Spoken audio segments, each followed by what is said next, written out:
后来，即卖全台有2.8万人减班休困，创10年的新高。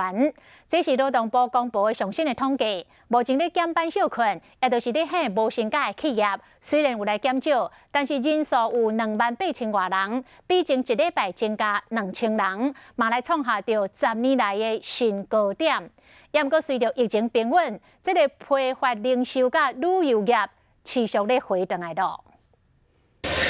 手无停落来过，因为有工课在把握。劳动部公布的数据，对去年年底到顶个月减班休困的无薪假人数愈来愈多，含顶一期让7天到6月初7为止，统计数字创下新高纪录。事业单位的家数减67间，但是人数增加2000外人。主要原因的话，其实是因为有单一的这个集团，哈，那它可能关系有相关的这个企业，它有实施这个减班休息，那他们是有经过这个劳资来做一个协商。上新的数字以家数来看，排头前的有批发、零售、制造、带卖、餐饮。那用人数来看，头前3个是制造、批发、零售，还有运输、仓储。全台6都放无薪假的人数，进前都是台北市排第1，这摆是桃园市、台北市、新北市，但是各市的表现颠倒袂歹。